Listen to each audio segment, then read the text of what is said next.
নমস্কার বন্ধুরা। বৃষ্টি কার ভাল লাগে না বলুন? বৃষ্টি সবার ভাল লাগে, কিন্তু ঘরের মধ্যে এইরকম বৃষ্টি সেটা কার ভাল লাগে বলুন? এই দেখুন বৃষ্টি হয়েছে, তার জন্য আমার বারান্দাটার অবস্থা দেখুন। পুরো বৃষ্টি মনে হচ্ছে আমার বারান্দাতেই হচ্ছে, সমস্ত জল জমে কি অবস্থা হলো এই জায়গাটার একবার ভাবুন। বৃষ্টি হলে বাইরেটা দেখতে খুব ভালো লাগে, কিন্তু ঘরের মধ্যে যখন এই অবস্থা হয়ে যায় না, তখন মনে হয় না যে বৃষ্টি আর হোক। দেখুন এবার বৃষ্টিটার জল ঘরের মধ্যেও ঢুকে যেতে পারে, সেই জন্য আমি কী করলাম, বিছনার চাদরটা ওই তলায় দিয়ে দিলাম দরজায়। আর দেখুন সকালে প্রচুর কাছাকাছি করেছিলাম, সেগুলো দৌড়ে নিয়ে আসলাম ছাদ থেকে, সব উড়ে যাওয়ার কাণ্ড। তারপরে সেগুলো নিয়ে এসে এই বিছনায় জড়ো করে রাখলাম। দেখুন এই পাশের যে জানলাটা রয়েছে, এই জানলা দিয়ে দেখাচ্ছি যে কি পরিমাণ বৃষ্টি হচ্ছে। এখান দিয়ে তো ভালো বোঝা গেল না, দাঁড়ান দেখাচ্ছি। এই দেখুন এখানটাতে দেখা যাবে ওই যে ট্রান্সফরমার, ওই ট্রান্সফরমারের নিচে রয়েছে হলো ড্রেন। আমাদের রাস্তার সাইডে যে ড্রেনটা গেছে, সেই ড্রেনটা দেখুন কি পরিমাণ জল, আমাদের এই পাশ থেকে জল যাচ্ছে, দেখেছেন?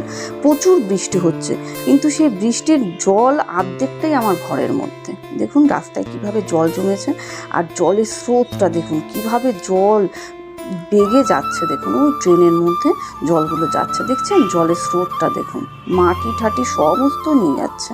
যাই হোক, ওদিকে আবার রান্না করব আজকে এঁচোড়।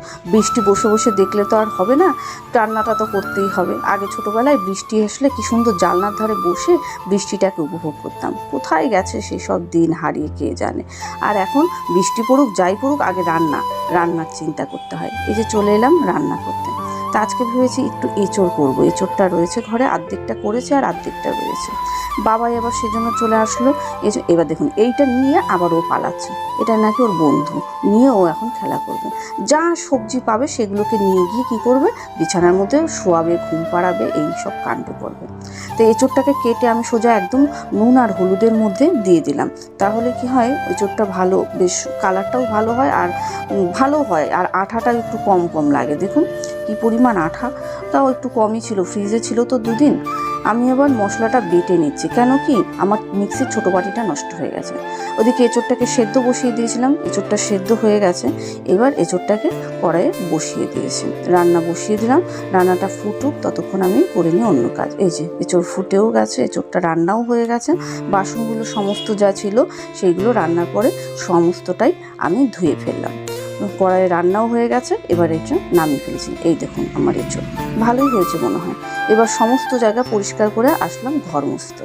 এই ঘর মোছার ডান্ডিটা গেছে আমার ভেঙে, আবার নতুন কিনবো, এটা দিয়েই চলে যাচ্ছে, কিন্তু কোমরটা বড্ড যন্ত্রণা করে জানেন। যাই হোক, এগুলো দিয়ে ঘর মোছা আমার হয়ে গেল। ঘর ঠর মুছে যাবো এবার ওই বারান্দাটায়। দেখুন বারান্দাটার হাল কি, দেখেই আমার কান্না পাচ্ছে।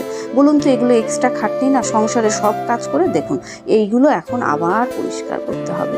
যাই হোক, আজকের মতো ব্লগটা এখানেই শেষ করলাম। আজ তবে আসি, দেখা হবে নতুন একটা ব্লগে।